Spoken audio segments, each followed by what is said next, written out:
There is a specific kind of silence that exists only in the deepest parts of the northern woods. It's not the absence of sound, it's the presence of something waiting. People who don't live in North America think our biggest threats in the wilderness are grizzly bears, mountain lions, or freezing temperatures. But ask any generational hunter from Maine, Oregon, or the Canadian border, and they will tell you the same thing. The woods are old. Older than the towns, older than the roads. And some things that live out there have spent centuries watching us, learning from us, learning how to sound like us. This account was documented by a former experienced marksman who legal authorities refuse to take seriously. He doesn't go outside after 5 p.m. anymore. He keeps his blinds down and his doors triple locked. Because once you hear your own voice coming out of the dark, you realize you don't truly own it anymore. Listen closely. And remember, if you hear someone calling your name from the trees, no, you didn't. It was November 23rd. The temperature had plummeted to 12 degrees Fahrenheit, and a heavy wet fog was rolling over the jagged peaks of Northern Maine. I was sitting inside a custom-built deer stand, roughly 16 feet off the forest floor. It was a solid wooden box bolted into the trunk of a massive ancient pine tree. I had been tracking a massive 12-point buck for 3 days. I knew these woods. My grandfather logged them. My father hunted them. I felt safe here. That was my first mistake. Safe is an illusion when you are 30 miles away from the nearest paved road. By 4:45 p.m., the sky turned a bruised, sickly purple. The winter sun doesn't set in Maine. It dies. It drops behind the tree line and leaves you in total, absolute ink. I decided to call it a day. My fingers were stiff inside my wool gloves, and my breath was coming out in thick, ghostly plumes of white steam. I picked up my Remington 700 rifle, slung it over my shoulder, and stepped onto the small wooden platform outside the box. I reached for the iron rungs of the ladder, and then the forest died. It didn't just get quiet. It felt as if someone had placed a heavy, suffocating pillow over the entire valley. The distant coyotes that had been howling 5 minutes ago stopped instantly. The wind fell to an absolute dead calm. Even the gentle rustle of the pine needles ceased. The air became thick, metallic, and smelled faintly of copper and rotting meat. A primitive alarm bell went off in the back of my brain. Every hair on my arm stood on end. I stopped, my boot hovering inches above the top rung of the ladder. I listened. 20 seconds of pure, agonizing nothing. Then, crunch. It came from the thick brush, about 60 yards out. But it wasn't the sound of an animal. An animal moves with purpose, blending into the environment. This sound was heavy, reckless, and uneven. Crunch. A long pause, maybe 4 seconds. Then, crunch, crunch. Another pause. It sounded like a massive weight being dragged over the frozen forest floor, followed by 2 heavy thuds. Like a creature trying to walk upright, but its legs were different lengths. Or it had too many of them. I pulled my headlamp down, adjusting the beam to its highest setting, 1,000 lumens of blinding white light. I swept the beam across the darkness. The light caught the thick, gnarled trunks of the pines, creating long, dancing shadows that played tricks on my eyes. Then a voice cut through the fog. "Hey, man, wait up. I'm lost. My flashlight died." My chest tightened. My immediate human instinct was to feel a wave of relief. Another hunter. A lost kid. But within a fraction of a second, that relief turned into cold, paralyzing terror. The voice didn't carry through the air naturally. There was no echo.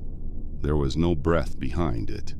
It sounded like an old, degraded VHS tape being played back through a blown-out car speaker. The pitch was perfectly flat, completely devoid of any human emotion or panic. A guy lost in freezing woods at night should be screaming, shivering, crying. This voice was mechanical. It was a perfect imitation of fear, executed by something that didn't know what fear felt like. I swallowed hard, my throat feeling like sandpaper. I raised my rifle, aiming it blindly into the fog where the voice had come from. "Who's out there?" I yelled, my voice shaking despite my best efforts. "Identify yourself. I am armed. Do not come closer." Silence returned. 1 second, 2 seconds, 3 seconds. Then the creature responded. But it didn't answer my question. It repeated my own words back to me. "Who's out there? Identify yourself. I am armed." My stomach dropped into a bottomless pit. It was my voice, not just a similar voice.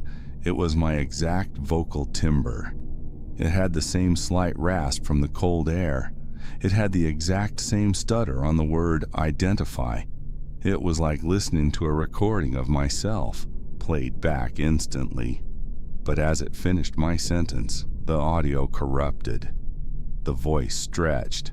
The final words, "Don't come closer," became distorted, dropping 3 octaves into a deep, guttural, demonic growl that vibrated through the floorboards of my stand. Then came the sounds of the shifting body. I heard the sickening, wet, cracking noises of bones sliding out of their sockets and snapping into new positions. Crack, crack, clack. It was changing its posture, and then it started running toward me. Not on 2 legs. The rhythmic, rapid thudding against the frozen mud sounded like a horse galloping or a massive dog sprinting, but with an uneven, terrifying speed. It was covering ground too fast. 50 yards, 30 yards, 20 yards. In a blind panic, I scrambled backward into the wooden box of the deer stand. As I did, my elbow hit my rifle case, knocking my heavy tactical flashlight out of my hand. It fell through the opening in the floor, plunging down 16 feet. It hit the snow-covered ground below, face up. The beam of light shot straight up, perfectly illuminating the wooden ladder and the base of the massive pine tree. I forced myself to look through the narrow 2-inch gap between the floorboards. Something crawled into the light. It was a mockery of the human form. It stood on all 4s, but its limbs were impossibly long and segmented, like the legs of a cave spider. It wore a torn, mud-caked blaze-orange hunting jacket, but the fabric didn't look like clothing. It looked as though the nylon had melted and fused directly into its pale, leathery gray skin. It had no hair, no ears, and no nose. Just smooth, tight flesh stretched over a skull that was too elongated. And then it tilted its head backward, looking straight up through the floorboards at me. It had no eyes. Where its eyes should have been were 2 deep, weeping, pitch-black cavities that leaked a thick, dark fluid down its cheeks. But its mouth was split open from ear to ear, stretched into a manic, unmoving, violent grin filled with rows of small, jagged, human-looking teeth. It didn't try to climb normally. It wrapped its unnaturally long gray fingers around the iron rungs of my ladder. Clack, clack. It began to pull itself up, slowly, deliberately. The entire 16-foot pine tree groaned under its immense weight. The wooden stand began to rock violently from side to side. As it climbed, its chest began to heave, and it started rapidly cycling through a library of stolen voices. A little girl's voice, "Mommy, it hurts." An old man's voice crying, "Please, oh God, please." A group of teenagers laughing, distorted and slowed down. "Hey, check this out." And then, my own voice, whispering softly from just 10 feet below my boots. "Hey man, wait up. Your flashlight died." I sank to the floor of the box, pulled my knees to my chest, and pointed my rifle directly at the trapdoor opening. Tears of pure, unadulterated terror streamed down my face. I didn't shoot. Deep down, I knew a bullet wouldn't stop whatever that thing was. I just held my breath, squeezed my eyes shut, and prayed to a God I hadn't spoken to in 20 years. I felt the wood vibrate as its long, leathery fingers scraped against the bottom edge of the platform. It was right there, just inches away from my feet, separated by a thin sheet of plywood. It stayed there for hours. It didn't try to break the door. It just stood on the ladder, breathing in wet, ragged gasps, occasionally mimicking the sound of a phone ringing or a dog barking in the distance. It was testing me, waiting for me to scream, waiting for me to give it more material. I didn't make a sound. I bit my own hand until it bled to keep from crying out. It felt like an eternity, but eventually the suffocating pressure in the air began to lift. The first faint gray light of a freezing Maine dawn began to pierce through the cracks of the wooden walls.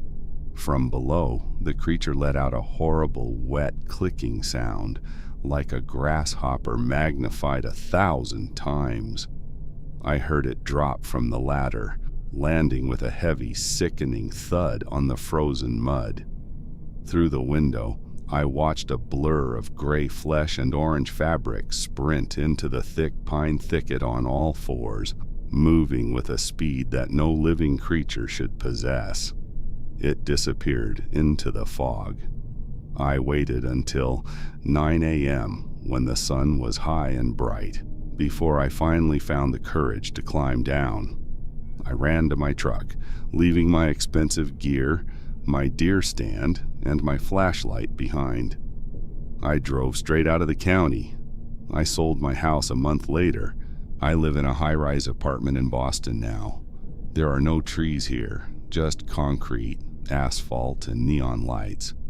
But sometimes when the city gets quiet around 3 in the morning, I swear I can hear something outside my window, 12 stories up, floating in the dark. It speaks in my voice, and it's getting better at sounding like me every single day. If you ever find yourself in the deep woods and you hear a friend calling out to you from the shadows, do yourself a favor. Don't look back. Don't answer. Because if you do, it will take your voice next.